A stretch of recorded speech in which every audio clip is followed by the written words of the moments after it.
Securing central space immediately opens avenues for rapid piece development and board influence. Directly contesting the center, black establishes a solid pawn presence, inviting a potential pawn chain structure and immediate positional skirmishes. Developing this knight efficiently prepares for central pawn expansion and discourages immediate pawn breaks. Solidifying the center, this move prepares to develop its pieces with a robust pawn structure, albeit slightly hindering its dark-squared bishop for the moment.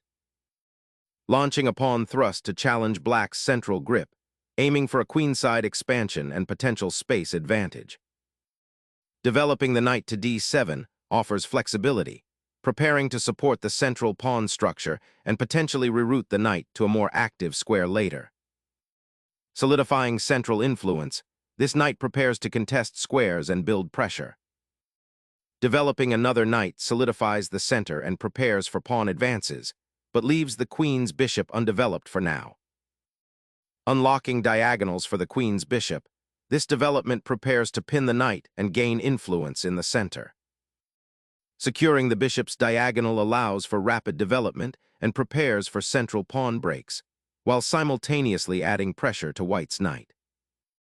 Clearing the central tension by capturing on d5 opens up lines and demands precise piece placement, as white relinquishes the central pawn majority for active piece play, potentially leading to quicker development and an open game where piece activity will be paramount. Reclaiming the pawn with the king's pawn instantly resolves the tension in the center, creating a more open pawn structure for black. This strategically repositions your pieces for development, opening up lines for your bishop and queen while preparing to castle kingside. Suddenly, pressure mounts on the queen side, forcing black to consider immediate defenses for that bishop and its developing role. Sacrificing the bishop this way frees black's pawn structure and opens the a-file, creating dynamic possibilities while simplifying the position for a potentially easier endgame. Opening the b-file for the rook introduces immediate pressure on black's queenside pawn structure, creating a long-term strategic disadvantage that will require careful defense. Securing the monarch initiates a crucial period of consolidation, shifting focus towards piece development and pawn structure stabilization.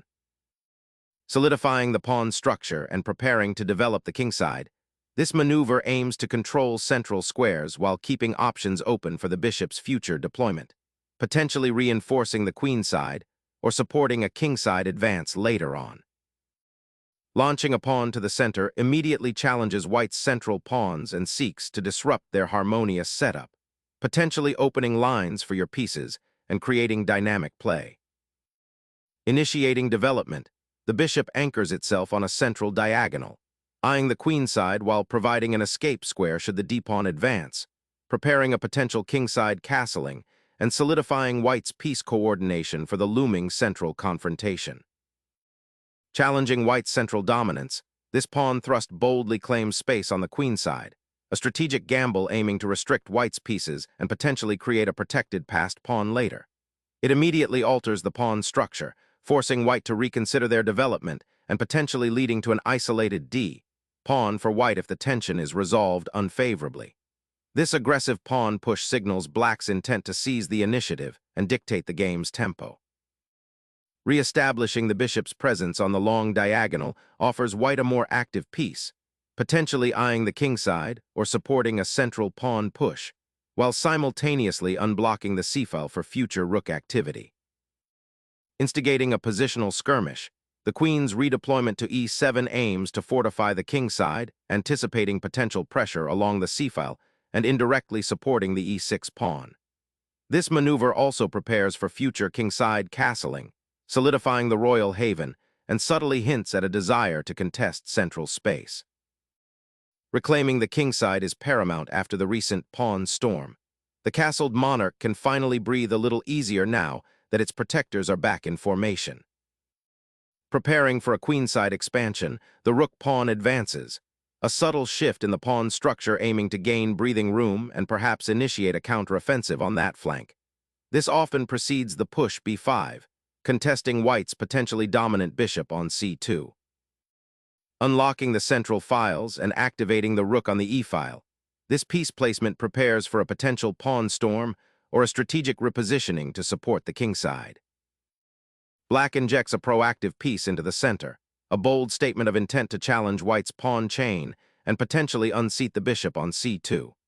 This maneuver aims to disrupt white's harmonious setup, particularly the e3-c4 pawn structure that currently dictates much of the positional landscape. The queen, now a centralized attacker, eyes squares like e3 and even potentially g4 if white missteps. It's a clear signal that black isn't content with simply defending and seeks active counterplay. A bold maneuver, the knight repositions to the rim, subtly preparing to leap into the center via f3 or e4, aiming to disrupt black's solid pawn structure and contest control of the critical d4 square. Black boldly seizes space on the queenside, creating a formidable pawn chain and threatening to expand further. This aggressive pawn thrust disrupts white's piece placement, particularly the knight on d2, and forces a reevaluation of the queenside dynamics. The pawn at b5 now acts as a barrier, limiting white's kingside infiltration possibilities and potentially opening avenues for counterplay. The question becomes whether black can sustain this expansion without creating critical weaknesses or overextending. The queen boldly ventures to the queenside, aiming to disrupt black's pawn chain and potentially harass the weakened b5 square, while simultaneously creating a potential escape route for itself should the queenside become too hot. Black's knight now occupies a potent central square, directly challenging white's pawn structure and eyeing the vulnerable light squares around white's king. Liberating the knight from its static position, this exchange immediately alters the pawn structure and opens up the d-file for potential future pressure. Embracing the open file, black captures the knight, opening a diagonal for the queen and solidifying control over the d4 square. This exchange creates a slightly more dynamic pawn structure, potentially leading to sharp play if white isn't careful with their kingside defense. The resulting pawn majority in the center now becomes a focal point for future maneuvering, with black aiming to push these pawns forward. Breaching black's pawn wall on the queenside with a pawn thrust opens critical lines, demanding immediate attention and potentially creating exploitable weaknesses in the opponent's structure if black isn't vigilant in defending their newly exposed king's flank. Navigating the d5 outpost becomes a critical objective as black repositions their queen, aiming to solidify that central foothold and potentially disrupt white's coordination. Unlocking the c-file with a pawn sacrifice offers a pathway to active piece play and potential disruption of black's central control, capitalizing on the slightly exposed white queen. Snatching the knight opens a critical diagonal for black's queen, but this creates immediate counterplay for white along the newly opened b-file and potentially pressures black's undeveloped queenside. Capturing the knight on e4 not only removes a significant attacking piece from black's position, but also opens the f-file, creating potential threats against the king and a pathway for white's rooks to become active. This exchange is crucial because it simplifies the position while simultaneously increasing white's attacking potential. The resulting pawn structure, with white's doubled c-pawns, is a positional concession that offers black some counterplay, but the immediate tactical advantage of eliminating the knight and gaining central control often outweighs this. White needs to be mindful of black's active queen and bishop, but with this capture, the initiative shifts decisively in white's favor, especially if the opened lines can be exploited efficiently. Reclaiming the queen with a rook presents an intriguing positional puzzle, aiming to disrupt white's centralized pieces and gain counterplay on the open b-file. Unlocking the queenside with a pawn sacrifice, white aims to create immediate chaos and open lines before black can fully consolidate. This aggressive advance disrupts black's pawn structure and forces them to make difficult decisions, potentially exposing their king or sacrificing material in return. The goal is to seize the initiative and exploit any lingering weaknesses created by black's earlier pawn advances. The rook's journey to the 5th rank initiates a fascinating duel for queenside initiative, aiming to exploit white's advanced pawn as a potential weakness or staging ground for counterplay. Unleashing the queen to g7 creates a fascinating web of tactical possibilities, aiming to exploit the slightly exposed nature of black's monarch and the compromised pawn structure on the kingside. The bishop on e4 now surveys a much larger swathe of the board, potentially pinning pieces or launching future attacks. It's a proactive stance, demanding an immediate and accurate response from black, lest this newfound activity snowball into a decisive advantage for white. Unlocking the light-squared diagonal for the bishop, this maneuver skillfully repositions the knight to a more active square, aiming to disrupt white's queenside initiative. Unlocking the file and threatening to cascade down to the 7th rank, this initiative aims to destabilize black's queenside and potentially create mating threats or decisive pawn advances. Unleashing the bishop to h3 is a desperate gamble aiming to disrupt white's formidable pawn chain and create chaos on the queenside. Black hopes to exploit the uncastled king's potential vulnerability, but this aggressive maneuver leaves their own monarch feeling quite exposed. The immediate consequence is surrendering a pawn for, at best, counterplay that might prove ephemeral. White will likely consolidate, solidify their central control, and advance their passed pawn, while black's pieces are tangled in an attempt to generate threats that may not materialize. It's a choice between holding the fort and hoping for a miracle, or launching a wild counterattack with uncertain prospects.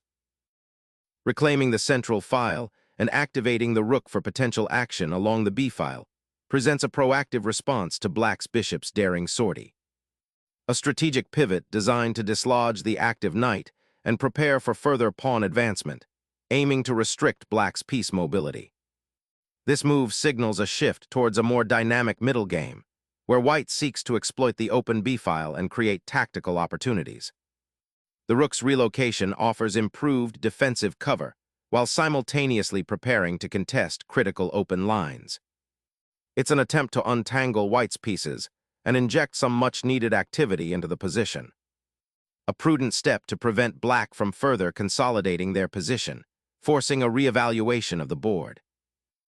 Sacrificing the exchange to eliminate that nagging white knight from d2 offers a breath of fresh air, potentially simplifying black's position and opening lines for counterplay.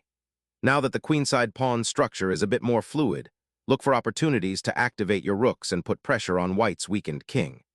The king's pawn on a7 is a dangerous eye, so keep an eye on it, but don't let it distract you from developing your pieces harmoniously.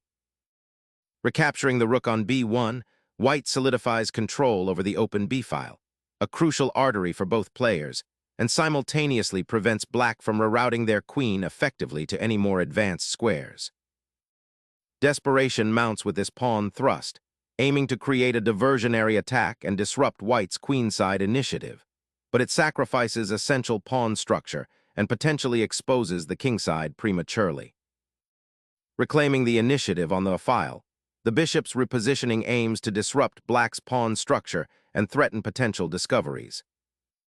Unleashing the central pawn storm, black gambles on creating immediate chaos for white's kingside, aiming to disrupt the otherwise coordinated pieces and pry open lines for counterplay, though it leaves the black king potentially exposed to a swift counterattack if white can consolidate.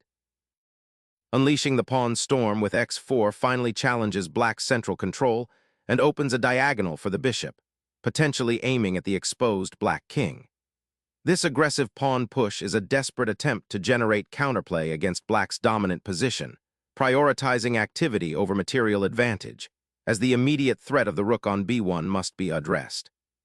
White is gambling that the ensuing complications will favor them, seeking to exploit the slight disarray in black's camp and create tactical opportunities, even at the cost of positional concessions.